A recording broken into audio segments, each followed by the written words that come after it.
PR সংস্কার আর গণভোট নিয়ে একটি দল জাতিকে ধোঁকা দিতে চাইছে বলেও মন্তব্য করেছেন বাংলাদেশ জামায়াতে ইসলামীর সেক্রেটারি জেনারেল অধ্যাপক মিয়া গোলাম পরওয়ার। রাজধানীর ডিপ্লোমা ইঞ্জিনিয়ার্স ইনস্টিটিউট মিলনায়তনে এক সেমিনারে তিনি বলেন, সরকারের কয়েকজন উপদেষ্টা বদলি বাণিজ্যে লিপ্ত হয়ে একটি দলের পছন্দের লোক প্রশাসনে বসিয়ে নির্বাচনের লেভেল প্লেইং ফিল্ড নষ্ট করছে। মাহমুদ সোহেলের রিপোর্টে বিস্তারিত।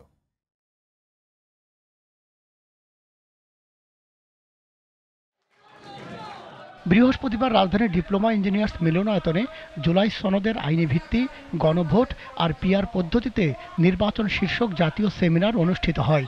এতে অংশ নেন ইসলামিক স্কলাররা। উপস্থিত ছিলেন পিআর পদ্ধতির দাবিতে যুগপৎ আন্দোলনে থাকা ইসলামী দলের শীর্ষ নেতারা। তারা বলেন, দেশের অধিকাংশ মানুষ পিআর পদ্ধতির পক্ষে। জুলাই সনদে পিআর পদ্ধতির কথা উল্লেখ না থাকায় দুঃখ প্রকাশ করেন বক্তারা। সে কথিত বড় দলটি 10টি জায়গায় দ্বিমত পোষণ করে নোট অফ ডিসেন্ট দিয়েছেন। আবার ওনারা বলেন আমরা সংস্কার চাই।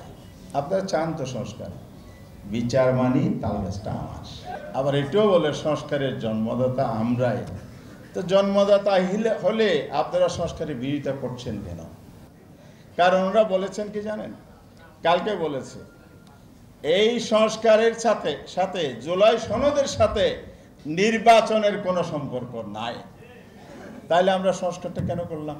দেশের মানুষ এখন খেপে উঠতেছে, ক্ষুব্ধ হচ্ছে, বিরক্ত হচ্ছে। আমরা চাই যেমনভাবে এসেছিলেন, যেমনভাবে বসেছিলেন, সসম্মানে বিদায় নেন। আপনি অপমানিত হয়ে, অপদস্থ হয়ে বিদায় নেন, এটা আমরা চাই না। বাংলাদেশ জামাত ইসলামীর সেক্রেটারি অধ্যাপক মিয়া গোলাম পরওয়ার অভিযোগ করেন, ডক্টর ইউনূসের আশেপাশেই ভুল ব্যক্তিরা বসে আছেন।